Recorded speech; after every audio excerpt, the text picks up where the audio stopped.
todo el tema que se... Sí me escuchan, ¿verdad? Sí. Ok, perfecto. Bueno, entonces para dar inicio, como bien nos dijo, vamos a hablar hoy de la citogenómica en la parte de diagnóstico prenatal. Y bueno, para iniciar, pues declaro no tener conflicto de interés en la información seleccionada en esta presentación. Y para empezar, quisiera, si vamos a hablar de diagnóstico prenatal, tenemos que empezar comentándoles sobre el concepto por parte de la Organización Mundial de la Salud, que son aquellas acciones diagnósticas encaminadas a descubrir todo durante el embarazo y, por supuesto, lo que se llama defecto congénito, que se entiende como tal toda aquella anomalía del desarrollo morfológico, estructural y funcional o molecular presente al nacer. Entonces, todo esto, por supuesto, con sus especificaciones para poder definirse como tal un defecto congénito. Dando algunos datos importantes, como muchos llaman datos duros, me gustaría comentarle por qué es tan importante el diagnóstico prenatal de enfermedades congénitas. De acuerdo al Fondo de Naciones Unidas para la Infancia, 3 de cada 100 niñas o niños nacen con una anomalía congénita. En el caso de la Organización Mundial de la Salud, estima que cada año 303.000 recién nacidos fallecen durante las primeras 4 semanas de vida debido a estos padecimientos. Y en cuanto a México, de acuerdo a los datos precisamente de la Secretaría de Salud a través de la Dirección General de Epidemiología, entre el 2008 y 2019, el país registró 24.672 casos de defectos del tubo neural y craniofaciales, con una incidencia de 136.53 casos por cada 100.000 nacidos vivos.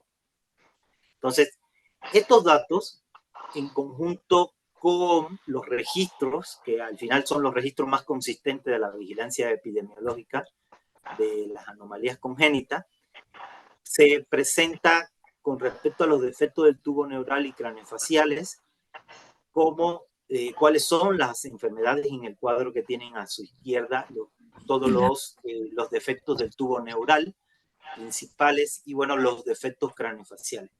Pero lo más importante es lo que le acabo de mencionar, que la incidencia para el 2019 de este tipo de defectos congénitos, específicamente el tubo neural y craniofaciales, pues bueno, tenemos una incidencia de 136.53 casos, lo cual nos da un indicador de la relevancia que tiene darle seguimiento al diagnóstico prenatal para tener realmente en la mano todos los datos importantes para evitar algunos nacimientos con malformaciones e incluso tomar decisiones terapéuticas antes del nacimiento. Y bueno, por supuesto, después del nacimiento tomar decisiones importantes para mejorar la calidad de vida de esos pacientitos. Hay diversos autores también que han estimado la prevalencia real de las anomalías congénitas. Realmente no hay una institución que lleve al 100% estos datos. Y aquí está un ejemplo, por ejemplo, en el 2013, Navarrete y colaboradores mostró que las anomalías congénitas más prevalentes en México eran la criptorquidia, el labio paladar hendido, la polidactilia, el síndrome de Down, por supuesto, y la gastrosquisis. Entonces, estos son datos que salieron independientemente de todo lo relacionado con el registro de vigilancia y epidemiología. También hay otros datos tomados en el 2014, donde México participó mediante el registro de vigilancia epidemiológica de malformaciones congénitas externas, y en este caso reunió la información de 21 hospitales de diferentes entidades de la República, donde se participaron de forma voluntaria. Y por supuesto, también en ese programa participaron 28 instituciones de Nuevo León, donde a través del Monitoreo Europeo de Anomalías Congénitas y el Centro Internacional de Información sobre Vigilancia e Investigación de Defectos Congénitos, pudieron tomar algunos otros tipos de prevalencias en México. En este caso, se detectó que el síndrome de Down tenía una prevalencia en aquel año de 16.42 por cada 10.000 habitantes. El labio paladar hendido ya se repite también como uno de los más con mayor prevalencia, 11.42. Gastrosquisis se repite, y la espina bífida con una prevalencia de 7.85. De tal forma que sí hay varias informaciones de formas aisladas, pero bueno, al final nos permite a nosotros tener una idea de cómo se están comportando estas alteraciones congénitas en la población mexicana. Yo, en una de las publicaciones que revisamos y a la cual le damos también una validez muy alta, es la prevalencia que detectó Navarrete y colaboradores, donde estima que 73.9 pacientes nacidos con una malformación congénita por cada 10.000 nacimientos. ¿De dónde sacó estos datos? Bueno, se utilizaron bases de datos de certificado de nacimiento y certificado de muerte fetal, las cuales incluso están disponibles gratuitamente en las páginas electrónicas de la Dirección General de Información en la Salud. Teniendo este dato, pues tomamos algunos datos del INEGI y el INEGI nos da un registro de nacimiento en el 2022, que es el último que tiene más actualizado, de 1.891.388. Y bueno, de acuerdo a eso podemos sacar una estimación de 13.977 nacidos con malformaciones congénitas. Estos datos son importantes para los laboratorios clínicos, para de aquí nosotros ver cómo apoyamos a la parte de Secretaría de Salud y todo el sistema de salud en México en el diagnóstico de estas enfermedades. Entre las enfermedades con malformaciones congénitas, bueno, están las enfermedades hereditarias mendelianas o monogénicas, las cuales se presentan en el 1 a 1.5 de nacidos vivos y es responsable de alrededor del 25% de las anomalías. Aquí también se incluyen las enfermedades multifactoriales, en las que hay participación combinada de factores genéticos y ambientales. Un ejemplo muy claro es todo relacionado con defectos del tubo neural. Están también las malformaciones por efecto ambiental teratogénicos, donde, bueno, ahí hay la exposición a diferentes factores como fármacos, infecciones tóxicas ambientales, radiaciones ionizantes, etc. Y bueno, el tema que hoy nos trae, que es todo lo relacionado con las anomalías cromosómicas que forman parte de las malformaciones congénitas. Y bueno, estas anomalías cromosómicas son reconocibles en alrededor del 0.5 al 0.7 en los fetos y responsables del 12 al 14% de los defectos congénitos. Pero para poder empezar a analizar todo lo relacionado con anomalías cromosómicas, a mí me gustaría comentarle las indicaciones clínicas más comunes para realizar diagnóstico prenatal citogenómico. En este primero está la edad materna avanzada, que es de las principales, antecedentes familiares o un hijo anterior con una condición genética, portadores, es decir, padres portadores conocidos de una condición genética específica, hallazgos anormales durante el ultrasonido, hallazgos anormales en las pruebas de screening de laboratorio, los más conocidos marcadores bioquímicos como el dúo triple marcador, y por supuesto la prueba de ADN fetal de sangre materna, que como todos saben es una prueba que está siendo muy utilizada por los ginecostetras en los últimos años. Hablando un poco de las pruebas de screening de todo lo relacionado con su concepto, pues el Colegio Americano de Ginecología y Obstetricia menciona que las pruebas de screening se utilizan para identificar a las mujeres como con mayores posibilidades de tener un bebé con determinadas anomalías cromosómicas. Y la prueba de screening es importante enmarcar que no identifican defectos del nacimiento relacionados a enfermedades genéticas. Y muy importante, no son pruebas diagnósticas. Partiendo de esto, las principales pruebas de screening también hay muchos lugares que lo pueden utilizar como cribado o tamizaje. Las principales serían marcadores ultrasonográficos, marcadores bioquímicos y las pruebas de ADN fetal en sangre materna. Dentro de los marcadores ultrasonográficos relacionados a cromosopatía en el primer trimestre, podemos mencionar que la translucencia nucal es una de las que más se establece para determinar riesgos de que el feto venga con alguna cromosopatía. Y bueno, en particular permite alcanzar una tasa de diagnóstico de defectos cromosómicos entre un 85 a un 95%. También depende mucho de las habilidades del ginecostetra o el materno fetal, etcétera, que esté realizando, el especialista que esté realizando este ultrasonido. Y bueno, por supuesto, la frecuencia cardíaca, que en algunos defectos cromosómicos como la trisomía 13 o la 18, en el caso de la trisomía 13 está relacionado con una frecuencia elevada, frecuencia cardíaca elevada, y en el caso de la trisomía 18 con una frecuencia disminuida. Y está el hueso nasal, que se han hecho observaciones importantes en la medida en que la ausencia de ese hueso nasal o su hipoplasia se relacionan con síndrome de Down, que es lo mismo que trisomía 21, hasta un 60% de probabilidad. De igual forma está relacionado a la trisomía 13 o 18 con determinado tipo de observación y depende mucho de la especialidad de la persona que lo esté realizando.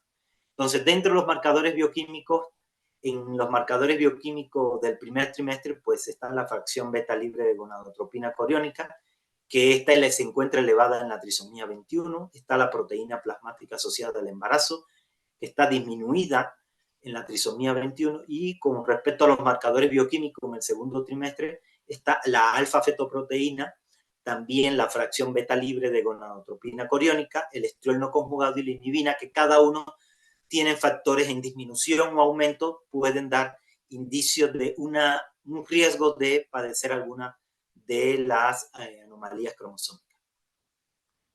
El ADN fetal, otro de los cribados o screening más utilizado, que al final es una prueba prenatal no invasiva, y durante el embarazo en el torrente sanguíneo de la madre contiene mezclas de ADN de la madre y DNA fetal, y bueno, aquí se encuentran células de la placenta que al final son representativas del bebé, y con esto nos permite a nosotros hacer un estudio para ver qué probabilidades tiene el feto de presentar alguna de las cromosopatías.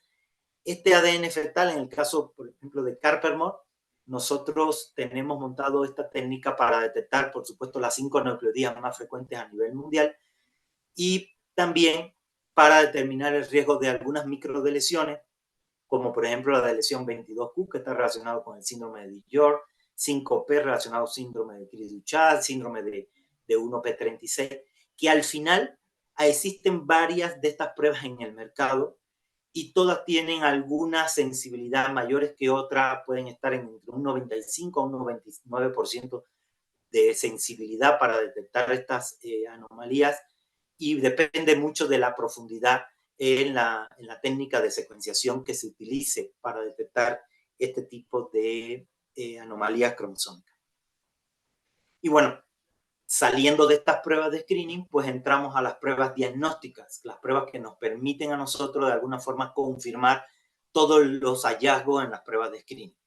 Al final estas pruebas se pueden determinar definitivamente si el feto en desarrollo tiene una determinada condición genética, y importante, algunas de estas pruebas diagnósticas son procedimientos que pueden determinar con precisión superior al 99.9% si el bebé viene con alguna malformación.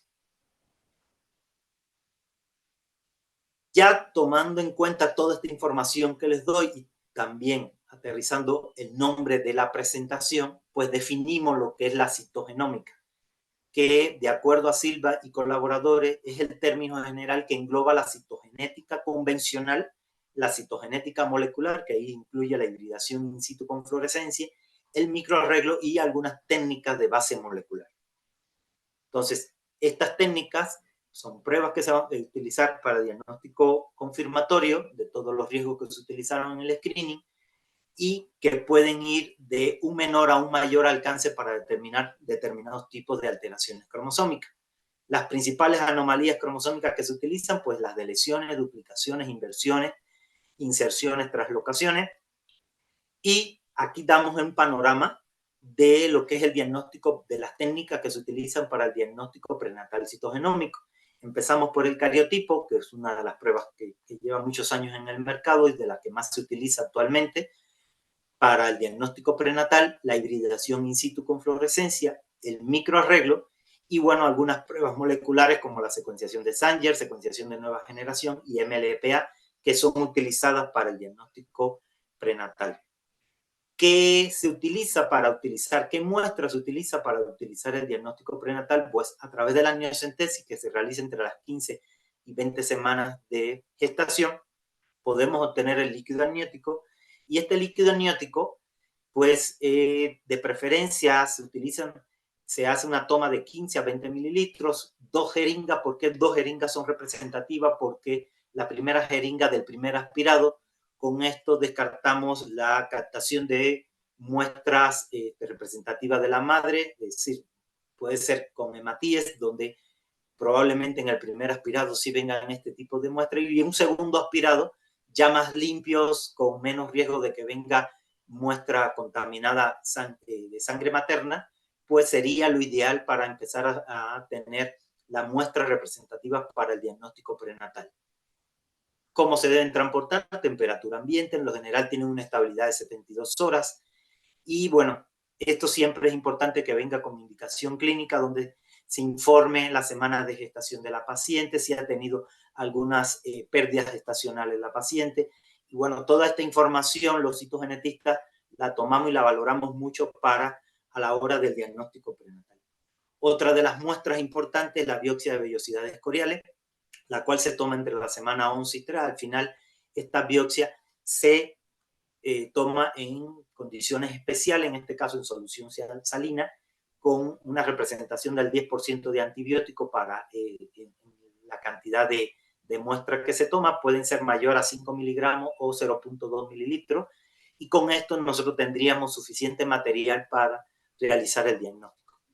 Para empezar a ya analizar estas muestras, les comentaba que el cariotipo es de las pruebas básicas en el estudio prenatal, donde nos permite realizar un estudio de los 23 pares de cromosomas y podemos detectar tanto pérdida o ganancia de material genético a nivel macroscópico y algunas de lesiones que se puedan ver a través del microscopio óptico con la técnica de bandas G. La citogenética convencional a través del cariotipo específicamente, serían las ventajas y limitaciones. Nos permite tener una visión genómica completa, si bien no a profundidad porque es de forma macroscópica, pero bueno, nos permite tener, analizando aproximadamente 20 a 30 metafases, nos permite ver esa visión completa del genoma. Técnica de bajo costo, es actualmente muy económico realizar un estudio, pero ahorita les voy a comentar cuál es el contra en cuanto a las limitaciones. Permite determinar traslocaciones entre los cromosomas acrocéntricos o marcadores cromosómicos supernumerarios heterocromáticos que otras técnicas no te lo permitirían. Y es, por supuesto, un requisito previo para interpretar correctamente cualquier dato de estudios de alta resolución o datos complejos sobre la secuenciación del ADN.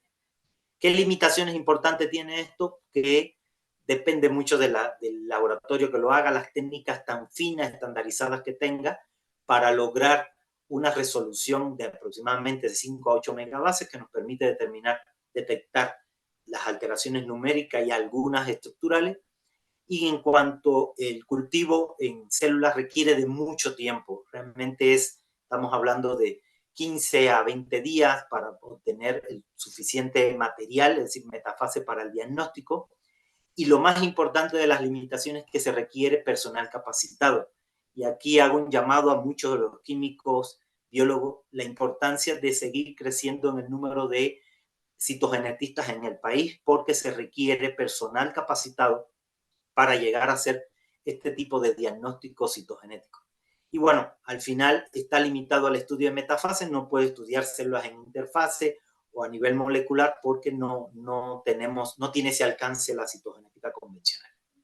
Aquí les pongo un ejemplo de la importancia del cariotipo en el diagnóstico prenatal. Aquí tenemos una paciente de 19 semanas de gestación, donde el DNA fetal, es decir, el screening de DNA fetal dio un alto riesgo para trisomía 13.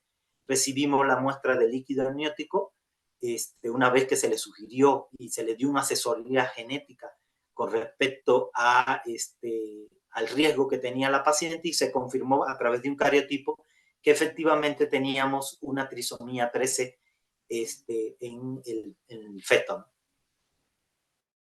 Otra de las pruebas importantes en la citogenómica es la hibridación in situ con fluorescencia, que al final consiste en el marcaje de secuencias específicas dentro de los cromosomas o dentro del genoma, donde nos permiten con ese marcaje con fluorocromo hacer el diagnóstico específico de regiones de interés de acuerdo a la patología del paciente. Entonces, esta es una de las técnicas muy utilizadas dentro del diagnóstico prenatal, y su mayor importancia es que no requerimos al final obtener el número de metafases para poder emitir un diagnóstico concluyente, principalmente de la 5-aneuploidía, ya que a través de las células en interfase podemos ver el marcaje de la fluorescencia de los determinados tipos de cromosomas de interés, y con esto nos permite emitir un diagnóstico entre 72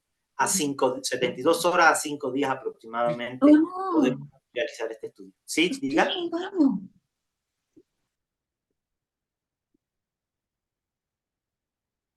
Perdón, biólogo, lo silencié queriendo silenciar a las personas que están hablando. ¿Puede reactivar su micrófono, por favor? Perdón, es que tengo gente que tiene su micrófono. Ahí está. Una disculpa, A ver, ¿ahora sí me escuchan? Sí, estoy silenciando porque están sus micrófonos prendidos y por eso los escucha. Ok. Adelante. Ok. ¿Regreso a la diapositiva anterior? No, sí lo escuchamos, esa se escuchó perfecto. Perfecto. Bueno, muchas gracias. Entonces, por supuesto, la hibridación in situ con fluorescencia también tiene sus ventajas y limitaciones. Y bueno, dentro de las ventajas es que detecta anomalías en metafases e interfaces. Es muy rápida, realmente es una técnica muy fácil de realizar. En cuanto a la parte de técnica, a la parte de análisis, sí se puede tener su complejidad en dependencia de los marcadores que se estén realizando. Se pueden analizar un gran número de células en este estudio comparado con el cariotipo, que estaríamos limitados a 20 o 30 metafases. Ya llegar a 100 células, que a veces sí se requiere, pues estaríamos limitados al número de cultivos que obtuvimos durante el crecimiento celular. Y el FISH sí nos permite cubrir un gran número de células porque se analizan células en interfase. Tiene una alta sensibilidad y especificidad para secuencias específicas y es aplicable en muestras con pocas células también. Limitaciones: no proporciona un análisis de todo el genoma. Les comentaba que es muy dirigido para secuencias específicas de acuerdo a la sospecha que se tenga en cuanto a la patología. Está dirigido a regiones genómicas específicas de interés. Puede producir resultados falsos negativos. Aquí menciono y acoto que estos resultados falsos negativos ya es algo muy técnico, pero es importante que lo conozcan, que cuando los reordenamientos genómicos son más pequeños que el tamaño de la sonda de Fish, o cuando el reordenamiento cromosómico son complejos. Y puede producir resultados falsos positivos cuando dos señales de las que se están observando se sobrelapan debido a una visualización del núcleo tridimensional en 2 dimensiones. Esto es algo de lo que nos enfrentamos todos los citogenetistas que hacemos FISH constantemente, que por eso se requiere analizar a veces muchos números de células para descartar cualquiera de estas falsos positivos o falsos negativos que tenemos. Entonces, pero aquí es importante que todos los laboratorios de citogenética que hacen FISH tengan precisamente validadas sus pruebas para descartar este tipo de falsos positivos y falsos negativos. Aquí traigo un ejemplo de un pacientito que nos llegó, una embarazada de 26 semanas de gestación con sospecha, con espina bífida detectada por ultrasonido. Y bueno, aquí se encontró los marcadores para X, Y, que hablamos de centrómero del cromosoma X, centrómero del 18, normales, 2 secuencias, que es lo esperado en un paciente normal. Y en cuanto a al cromosoma 13 y 21, para descartar cualquiera de las trisomías, pues nos dio normal. Por supuesto, estos tipos de estudios que vienen con espina bífida lo hacen para descartar que venga relacionado con algún otro tipo de aneuploidía, pero es importante mencionar que la espina bífida, como aquí lo mencionamos, es de los tipos más comunes de defecto del tubo neural y afecta 1 a cada 2.500 recién nacidos. Y también es importante que la espina bífida está relacionado más a la deficiencia de folato, que es por eso que hay programas para las embarazadas de ácido fólico, etcétera. Y bueno, al final la espina bífida es una afección compleja, ¿no? Que probablemente esté causada por tanto alteraciones genéticas de diferentes índoles y ambientales. Otra de las pruebas que aquí quería yo remarcar, pues es el microarreglo, que es también llamado cariotipo molecular. Al final es un estudio genómico y es una técnica que te permite identificar grandes desequilibrios cromosómicos y anomalías submicroscópicas que ni la técnica del FISH, por tener secuencias muy específicas, ni el cariotipo puede llegar a detectar. De hecho, tiene una resolución 100 veces mayor a la de un cariotipo, de tal forma que el microarreglo, a través de un chip de las casas comerciales que lo producen, tiene compactado varias secuencias de cadenas de ADN en este fragmento, en estas plaquitas de cristal, que la muestra de los pacientes, ya sea el líquido amniótico, la vellosidad escoriónica, una vez que se haga la extracción del DNA, nos permite a nosotros hacer interacción con esta secuencia, y aquí les demuestro cómo es el flujo de trabajo de microarreglo, donde se hace, por supuesto, la descompactación, fragmentación del DNA, se hace la interacción, se hace una hibridación con todas las regiones, y a través de un escáner, con ayuda a la interpretación de los resultados de un software chas, pues te va a permitir darnos un ideograma con representativo de todas las alteraciones identificadas. En estas alteraciones, de acuerdo a lo que se detecte, pues nos pueden dar variantes de significado incierto, es decir, que no hay reportes o hay muy poca información sobre las regiones que están afectadas, o nos pueden dar variantes patogénicas o probablemente patogénicas. De aquí que esta técnica nos permite a nosotros en el diagnóstico prenatal ir un poco más allá de detectar las aneuploidías más frecuentes o detectar incluso las microdelesiones más frecuentes a nivel de la población. Nos podemos ir incluso a detectar determinados tipos de mosaicismos que no se pueden detectar por el cariotipo, detectar de lesiones o microdelesiones muy pequeñas que no se pueden observar por otras técnicas.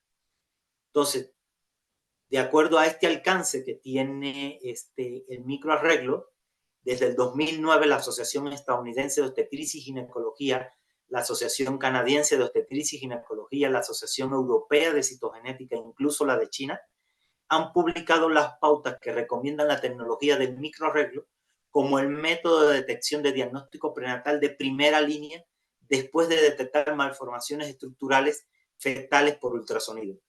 Disculpen.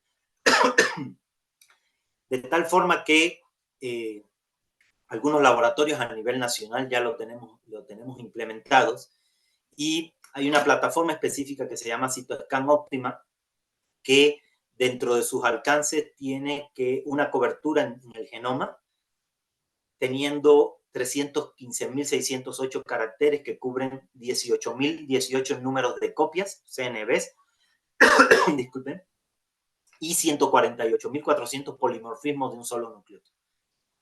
Y este estudio también tiene otros alcances. Por ejemplo, interroga 396 regiones de interés prenatal, determina con precisión los puntos de ruptura, definiendo el tamaño y el contenido de los genes de esa región, detecta variantes en el número de copia, permite elucidar desequilibrios alélicos, permite detectar pérdida de heterocigosidad o ausencia de heterocigosidad, triploidía, incluso contaminación de células maternas, y detectar mosaicismo de bajo nivel.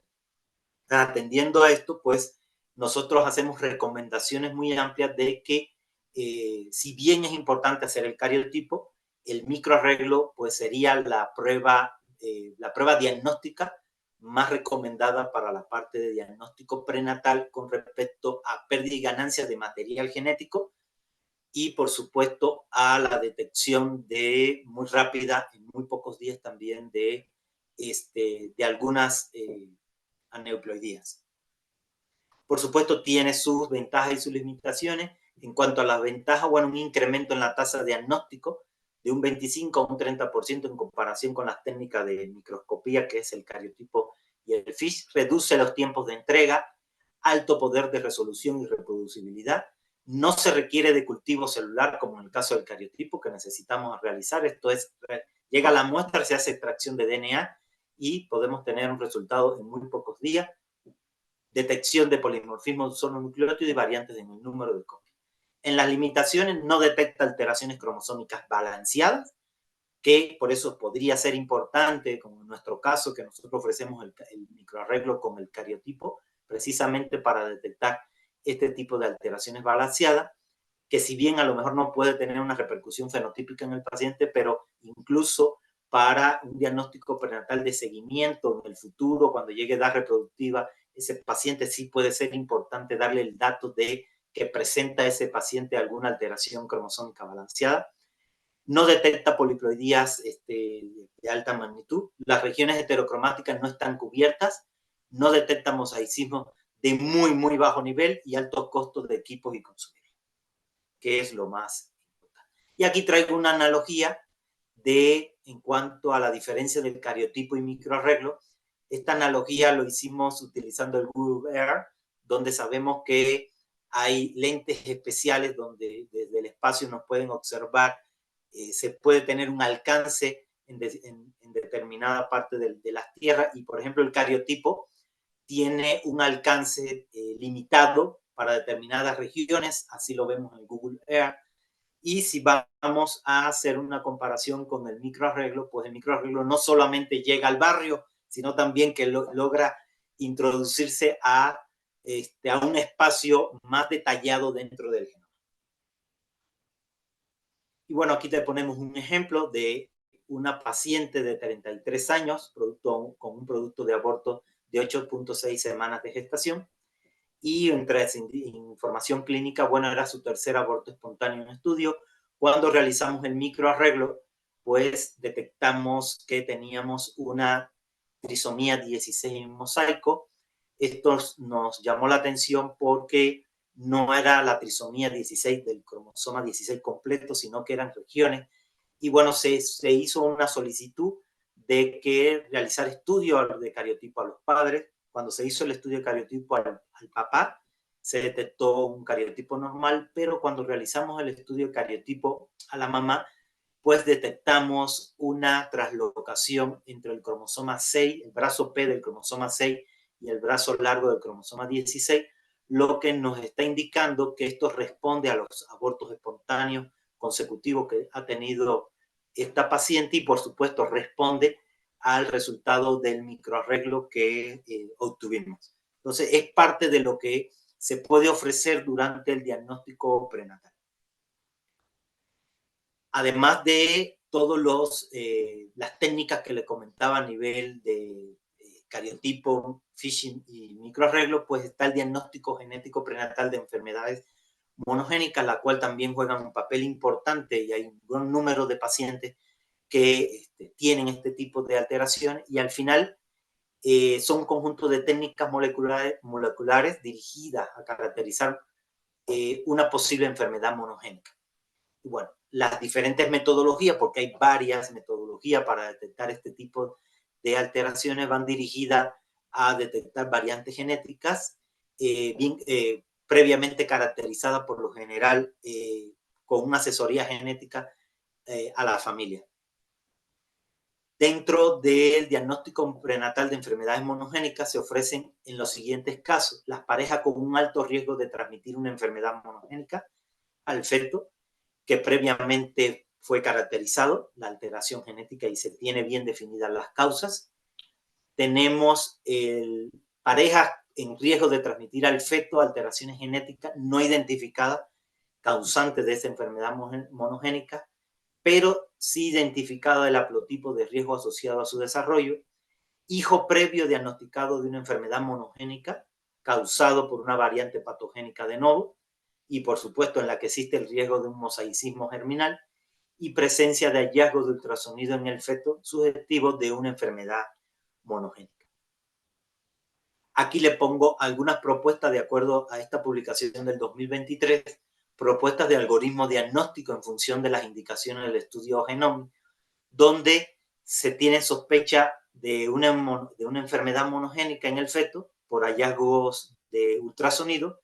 Y bueno, se da la asesoría genética y se procede a realizar pruebas directamente invasivas para hacer las técnicas como MLPA, microsatélite PCR, el propio microarreglo, o paneles de variantes prevalentes de patología. Por supuesto, la secuenciación de nueva generación ya con paneles dirigidos o el exoma como tal. Y bueno, de ahí se parte para determinar cuáles son los hallazgos y, por supuesto, llevar un asesoramiento genético post prueba. Y por supuesto también hay una propuesta de algoritmo relacionado a las pruebas invasivas y pruebas no invasivas, donde, como pueden observar, también se hace uso de técnicas moleculares como la secuenciación de Sanger, MLPA, para poder llegar a un diagnóstico, ya sea desde las pruebas no invasivas como de las pruebas invasivas. Entonces, atendiendo toda esta información que les damos, pues nosotros tendríamos todas las herramientas suficientes para poder tener un diagnóstico y apoyar a los genetistas, los ginecostetras en el diagnóstico definitivo del próximo bebé en la familia. A veces nos hacemos este tipo de preguntas, ¿no? ¿Qué logramos con conocer las enfermedades congénitas del futuro bebé? Y aquí encontré algo muy importante que, de acuerdo a Fajardo, ahora en el 2023, nos mencionaba que la detección de una anomalía fetal puede conducir a un cambio en el momento del parto, en el modo de o en el tratamiento prenatal, con posibilidad de mejorar sustancialmente el pronóstico neonatal. Por esto, en la actualidad está justificada una valoración enfocada a un tratamiento fetal in útero. Una intervención quirúrgica o terapéutica fetal pudiera ser la única solución para algunas enfermedades fetales. Ya hay algunos laboratorios que están utilizando esta intervención quirúrgica una vez que se detectan principalmente estas alteraciones genéticas. Y bueno, importante mencionar que un diagnóstico prenatal oportuno permitirá crear condiciones necesarias para salvaguardar la salud de la madre durante el parto y crear las condiciones para la atención en las primeras horas de vida del recién nacido, las cuales son cruciales en su supervivencia. Posterior a esto, el seguimiento del bebé de acuerdo a sus condiciones genéticas será mucho mejor planificado con la intervención oportuna de cada especialidad médica, porque sí intervienen muchas especialidades, y de esta forma se garantiza la calidad de vida y condiciones psicológicas y económicas para los padres, que sabemos que todos los padres que pasan por este proceso de niños con alguna malformación congénita tienen impacto realmente en su psicología, en su actuar de la vida, le cambia realmente todas sus planificaciones familiares y, por supuesto, económicas. Entonces, de esta forma, los laboratorios clínicos ofreciendo este tipo de pruebas, pues contribuiríamos a disminuir realmente el impacto que tendrían estas familias. Y bueno, como conclusiones, yo le diría que los estudios citogenómicos deben ser usados de acuerdo al alcance citogenómico y molecular que mejor emite un diagnóstico concluyente de la enfermedad. Y bueno, concluyo exponiendo los colaboradores que forman parte del laboratorio de citogenética de Carpermo, integrado por tanto químicos como biólogos, algunos ya con la especialidad en citogenética formados en el Instituto Nacional de Pediatría. Y bueno, es parte de nuestro grupo de trabajo que está al servicio y en el apoyo para todos los laboratorios y para la salud pública de México. Entonces, con esto concluyo, dejo mi correo electrónico por si hay algún interés en particular de alguna pregunta ya posterior a la presentación. Y bueno, aquí dejamos nuestros sellos que nos acreditan por la EMA y por el Colegio Americano de Patología. Y bueno, muchas gracias. ¿Tienen alguna duda, comentario, preguntas? Con mucho gusto estamos al pendiente. Muchas gracias, biólogo, por su presentación, extraordinaria presentación, un resumen muy con la profundidad necesaria, muy clara de todo lo que ha venido cambiando en todo el diagnóstico prenatal. Y bueno, abramos la sesión a preguntas. Si alguien tiene alguna pregunta que quiera hacerle al biólogo, adelante. Aquí ya tenemos el primero. Ricardo, adelante, te cedo la palabra. Sí, muchas gracias, Carla, por esta coordinación. Y hermano, quiero darte la bienvenida aquí a la Comedia en estas sesiones. La verdad es que Gracias. uno como genetista, pues tiene en la mira seguir progresando en todas estas cuestiones de vanguardia en cuanto a la tecnología y la ciencia, ¿verdad? Sin embargo, a veces pecamos un poco de discriminación en cuanto a exagerar la solicitud, sobre todo por parte del grupo médico, ¿no? Que a veces, sin tener el conocimiento suficiente, pues desencadenamos una serie de solicitudes en cuanto a los procedimientos para biología molecular sin tener el alcance real, ¿no? Caso concreto, por ejemplo, a veces de los estudios de DNA fetal en sangre materna, que muchos lo piden de manera discriminada y no se dan cuenta que tiene cierto alcance porque tan solo todavía es una prueba de tamizaje, ¿no? Entonces, pues todavía nos debemos de apoyar en la parte de la citogenética clásica para discriminar porque tiene un gran valor de pronóstico y de exactitud, sobre todo en esta área de prenatal, que es una área muy delicada. Mi pregunta va dirigida a cuál es tu opinión referente a esta reflexión que yo tengo para ti, David. Y pues bueno, estoy a tus órdenes. Sí, gracias, Ricardo. Mira, nosotros nos estamos enfrentando como laboratorio clínico a toda esta situación de que en muchos estudios de cariotipo y de FISH terminamos haciendo sugerencias de cuáles son las pruebas con mayor alcance. Con respecto a la NIPT específicamente, el área de biología molecular de Carpermore, precisamente se encuentra con que se hace la sugerencia de realizar estudios de cariotipo prenatal para confirmar diagnóstico y el microarreglo, y en muchos casos el médico se está quedando con esa información. Muchas veces nos dicen que por la parte económica la paciente no tiene el alcance y que prefieren hacer una correlación con el ultrasonido que ya se tiene y con la prueba de NIPT, y pues se están quedando con esa información y están tomando decisiones importantes, incluso de interrumpir el embarazo con solamente estas dos informaciones, lo cual está muy mal porque no deja de ser una prueba de screening, aunque tenga una sensibilidad muy alta. Sabemos que en el mercado hay varias plataformas, pero que todas esas plataformas, la profundidad de la secuenciación no es siempre la mayor, y bueno, puede ser que se puedan estar perdiendo determinadas informaciones importantes para tomar decisiones. Entonces, lo ideal aquí es utilizar pruebas confirmatorias para una vez que la prueba de NIPT dé de alto riesgo. Claro, muchas gracias. Gracias. Saludos. No, pues nada. Gracias, Ricardo. Gracias, David. Adelante, Laura. Hola David, yo al contrario de Ricardo creo que tu presentación es adecuada, pero creo que está un poco outdated. Es una presentación que yo creo que hace 10 años hubiera sido perfecta, porque ya en los países desarrollados los microarreglos se utilizan como primera línea para casi todo lo que se hace en citogenética.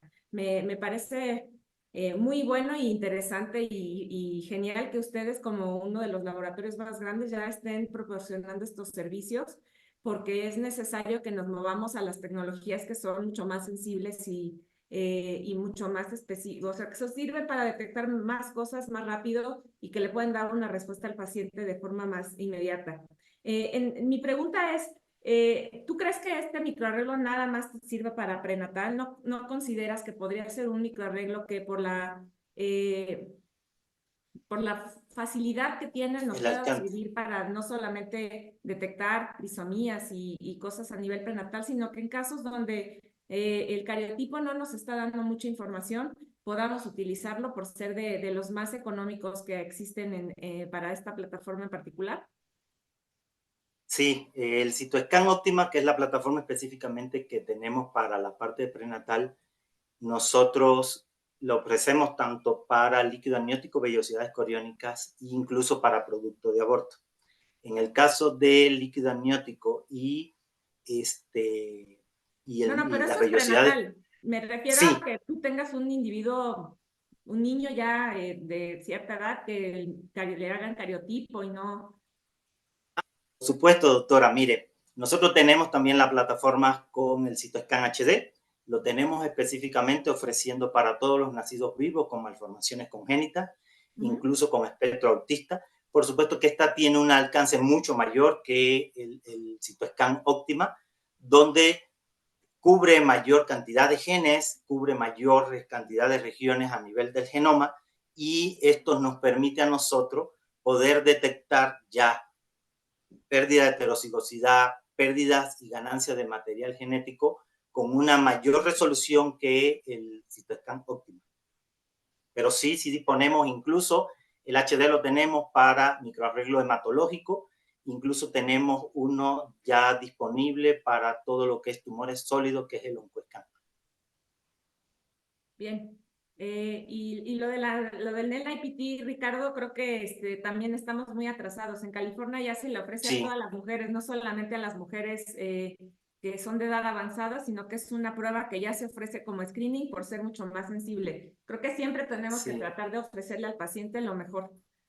Lo mejor, exacto. Sí, doctora, en eso estamos batallando. Incluso le comento, romper la barrera de conocimiento por parte de un gremio importante de ginecostetras en el país, porque los genetistas sí lo conocen, sí lo tienen bien masticado. De hecho, ellos son la base para la asesoría de casi la mayoría de los ginecostetras, que se le da la información y dicen, no la conozco, y se acercan a los genetistas, a los especialistas del área de biología molecular, y realmente romper la barrera en el laboratorio clínico de los ginecostetras que estaban acostumbrados al dúo, triple marcador y con el ultrasonido, realmente nos ha costado, porque incluso lo ven como una prueba que no está en el alcance de muchos laboratorios a nivel nacional, y nos hemos encontrado penosamente que van a la frontera de Estados Unidos a hacerse estos estudios cuando realmente aquí ya lo tenemos disponible.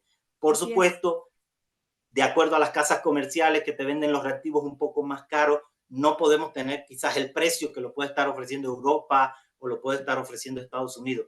Pero ya iniciamos y creo que nos estamos sumando muchos laboratorios, y tanto su laboratorio donde ustedes, todos los colegas estemos, que lo logremos implementar, pues vamos a ser parte de romper toda esa desconocimiento o incluso romper la parte económica, donde, como bien usted lo acaba de decir, son pruebas que se están ofreciendo a nivel mundial desde la primera consulta, desde que te detectan que estás embarazada, ya automáticamente llegando las semanas adecuadas para hacerte el estudio, aproximadamente a las 9 semanas, pues hazte la prueba de NIPT. Y de ahí tomar ya las decisiones, por supuesto, para las pruebas diagnósticas, que puede ser el microarreglo o alguna u otra. Muy bien. Yo quisiera agregar un poco a estos comentarios que están haciendo una reflexión en 3 diferentes niveles. El primer nivel es que efectivamente, como dijo la doctora Laura, es una prueba que se usa como tamizaje en Estados Unidos y en Europa desde hace muchos años, y que en México no apenas empieza a entrar, aunque ya tenemos muchos años con esta prueba. Y el primer reflexión que yo quiero hacer es que no es nada más que estemos atrasados o no como laboratorio, como gremios o como médicos. Yo creo que algo que la COMED y todos nosotros debemos de tener en cuenta es que no existen normas y no existen protocolos en nuestro país para realizarlo.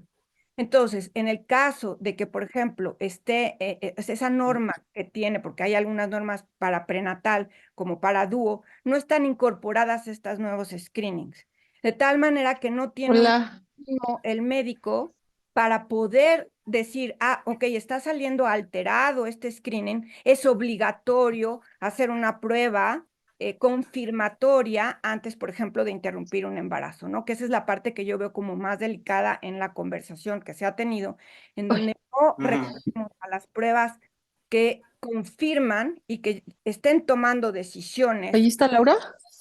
Déjenme, ¿No? ¿quién está El aquí? micrófono está Ah, no. abierto.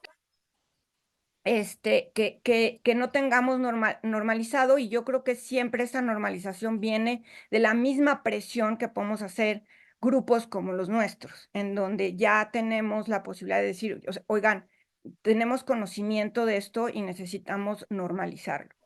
La segunda reflexión que a mí me gustaría dejar es que algo muy importante que lo han dicho los que han participado, y lo dijo muy claro en su plática, es ya tenemos la capacidad, varios de nuestros laboratorios, de hacer este tipo de metodologías, secuenciación masiva, microarreglos, estas pruebas de screening. Y se sigue teniendo mucho de estas pruebas que se siguen yendo al extranjero.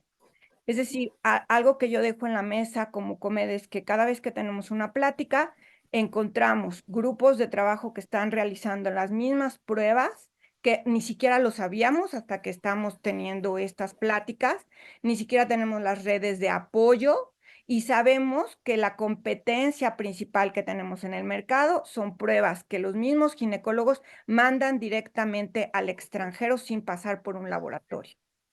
Entonces, es algo que yo quisiera dejar como mesa, más allá de que varios de ustedes tal vez no estén muy familiarizados con estas pruebas o no las hacen en su laboratorio. Hay laboratorios, que somos ya varios, aquí integrados, que realizamos estas pruebas en el país y que, sin embargo, normalmente se están yendo al extranjero y normalmente se están yendo directo del médico al laboratorio extranjero. Ni siquiera está pasando por un proceso de un envío adecuado de la muestra, de que usted sabe y nos puede decir, biólogo David, la importancia de la calidad de la muestra para un screening, y que no llegue en las condiciones adecuadas, ¿no? Entonces, Exacto. quisiera dejar en la mesa que hemos tenido varias pláticas en nivel, y créanme que no las escogí yo porque es del área de biología molecular, sino que son cada vez más personas y más interesados en que estas metodologías lleguen al alcance de los pacientes, ¿no? Sí, sí, muchas gracias. Nada más para la primera intervención que estuvo en México, todavía las instituciones de gobierno no han dictaminado como obligatorio este tipo de pruebas. Y esto incluso a veces nos puede convertir en un freno en los laboratorios clínicos. Tanto el NIPT como el microarreglo se quedan en recomendaciones. Es decir, si vamos a todas las ligas y todos los mandatorios, estamos hablando de que el cariotipo sigue siendo prácticamente el estándar aquí en México. Pero nadie te ha mencionado que el microarreglo en ninguna institución oficial y norma mexicana que se usa el microarreglo, pero sabemos que el microarreglo ya se está utilizando hace más de 10 años. Y el NIPT también vemos que en muchos años y muchas instituciones en diferentes países del mundo sí lo están usando, pero no pasa de ser recomendaciones por todo lo que implica, porque como no están validadas incluso todas las plataformas de NIPT en el mundo, hay que tener cuidado. No todos los reactivos tampoco están aprobados por la FDA para ser utilizados. No todos, incluso los reactivos que entran al país, son los que están aprobados por la FDA. A lo mejor los de Estados Unidos, que sí se están usando allá en Europa, sí están aprobados por la FDA para la parte diagnóstico, prueba diagnóstica. Pero No, aquí no, no. David, ahí sí estás en un error, y creo que también es un error que tenemos aquí en México. Creemos que lo que está aprobado por la FDA necesariamente es lo único en lo que nos debemos guiar. Yo te lo digo porque Ajá, además a ver, me dice doctora, por favor. yo estuve como parte del proceso de aprobar un microarreglo por la FDA, y además de que es un microarreglo, que es un proceso costosísimo, fue un proceso que le llevó millones de dólares a la compañía, y al final del día el retorno no fue el que requeríamos, El adecuado. Se siguió usando el RUO como es lo que más se usa. Entonces, yo creo que ahí entonces tenemos que tener coincidimos, mucho doctora. cuidado. Entonces coincidimos porque cuando nosotros compramos esas plataformas, las casas comerciales, que son muy prudentes, al decir que son RUO, nos dicen sí la pueden utilizar, pero si quieren ponerlo al servicio de la población, deben estar debidamente validadas. Si un laboratorio no tiene validadas sus pruebas con el número suficiente de muestras, no puede ponerla al servicio de la población, porque estaríamos incurriendo en emitir diagnósticos o probables diagnósticos con pruebas que no están validadas si funcionan realmente para la población mexicana. Entonces, sí es importante presentar validaciones de pruebas que las casas comerciales no te venden como pruebas diagnósticas que sí son utilizadas, por ejemplo, en Estados Unidos. Entonces, sí coincidimos en la primera parte, pero en el caso, por ejemplo, de Carpermore, que es una institución que tiene más de 70 años, 50 años en el mercado, todas nuestras pruebas, para poderlas emitir y ponerlas al servicio de la población, tenemos que tener validadas. Y se validan con un esfuerzo muy grande, donde se hacen compras de consumibles importantes que no se le impacta nunca al paciente, porque sabemos la importancia de emitir un diagnóstico confiable.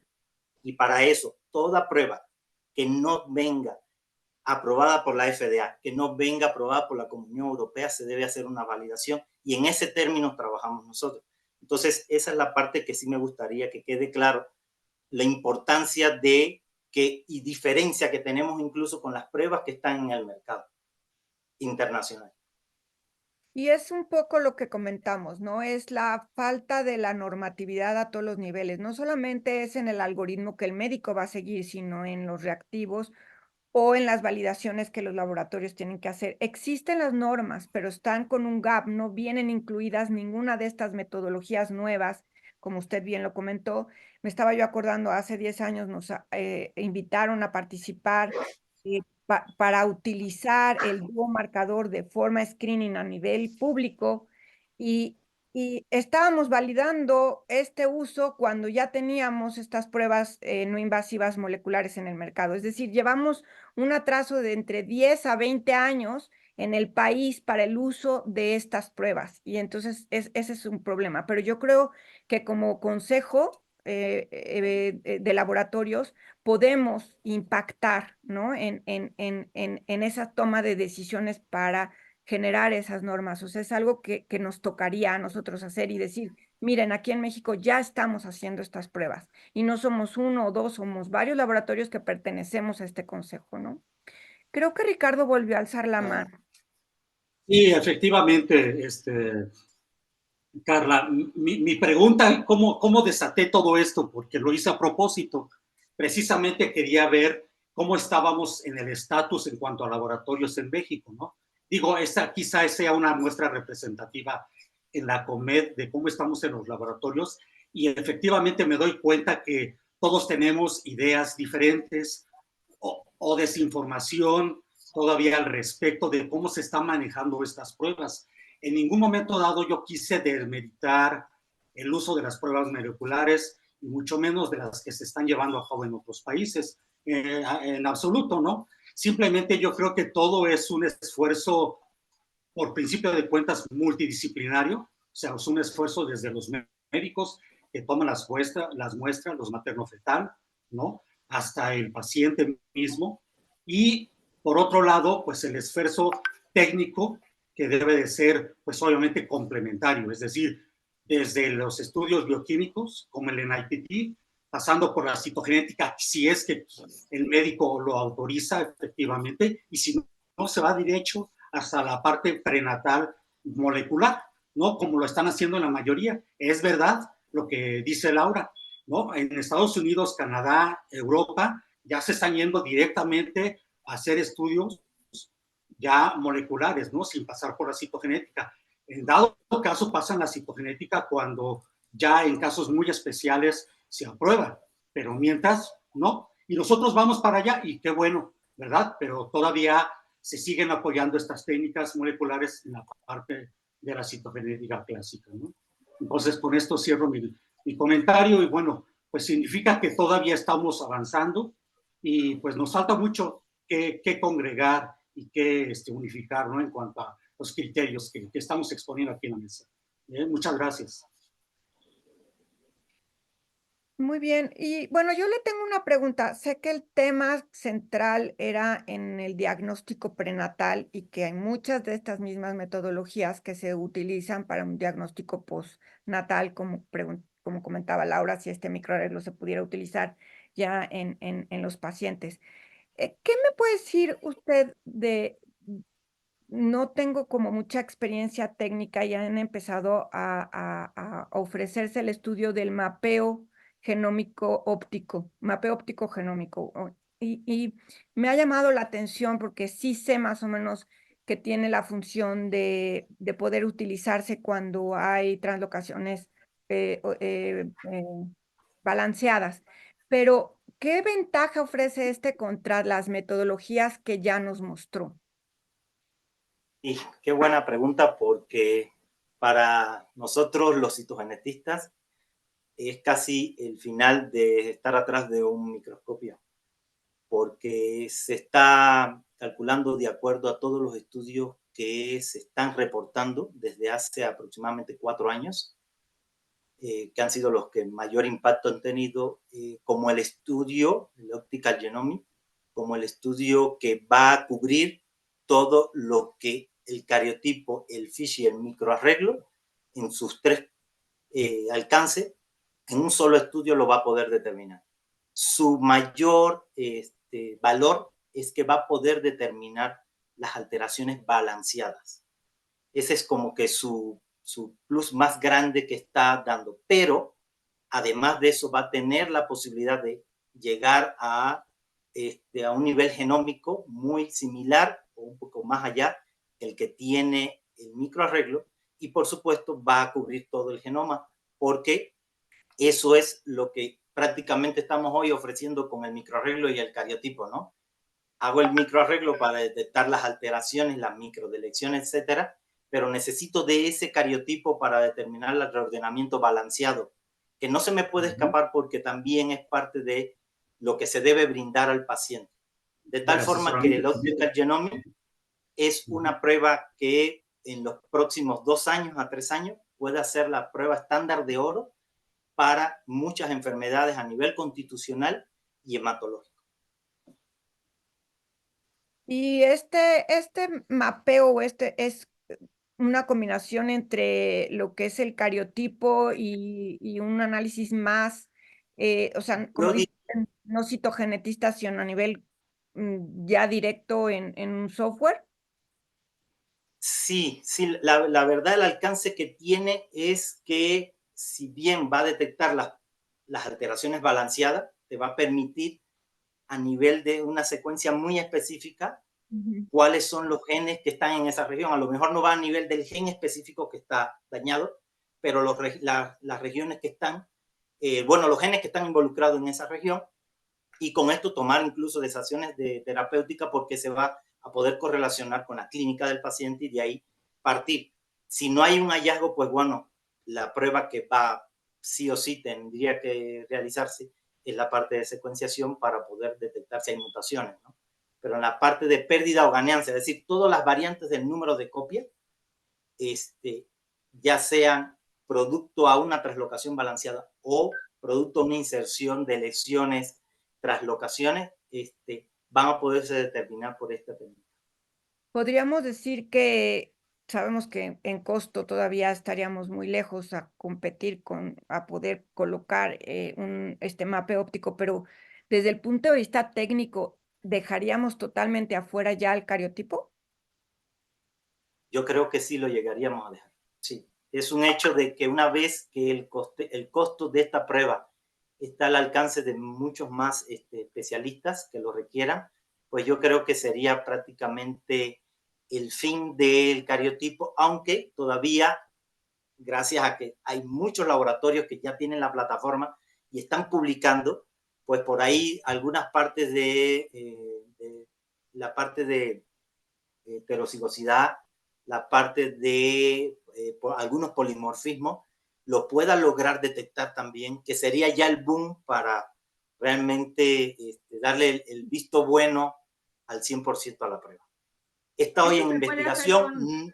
Eso se puede hacer con whole genomes y con secuenciación del genoma. Lo que sigue, Carla, es la secuenciación de genoma completo de baja profundidad, que No es lo que puedes nos va a detectar permitir. translocaciones balanceadas en Yeah. genómica, no puedes. No, No puedes. no se puede. Pues yo Entonces creo que ese yo va a ser pienso el que que sigue.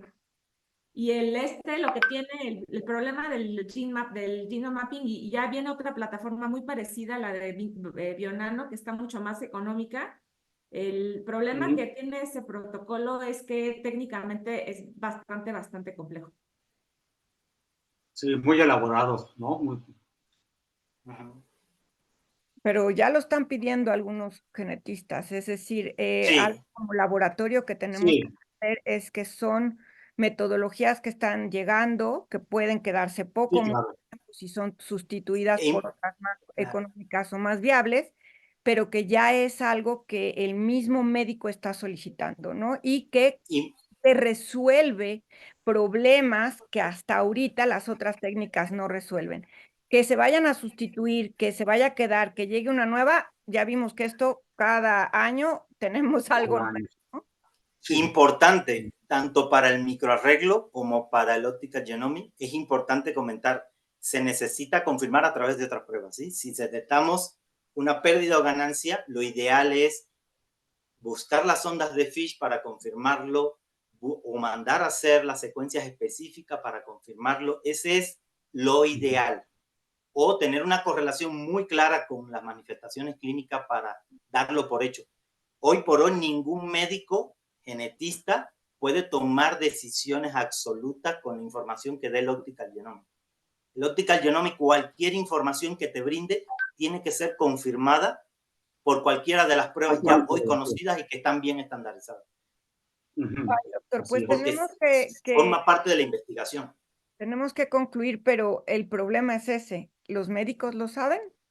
¿No? Regresamos a la... Ese es el punto, Carla. Ese Ese es es el el punto. punto realmente. A ese punto es el que estamos llegando aquí en México, ¿no? En otros países, obviamente, como tú bien lo dijiste, ya está normalizado, bien estandarizado, ya hay un gremio, obviamente, que lleva la batuta, ¿no? De médicos que ya y se están validando las pruebas o ya están autorizadas para sacarse al público, pero aquí en México no. Ese es el punto, precisamente. Pues muy interesante, doctor biólogo David.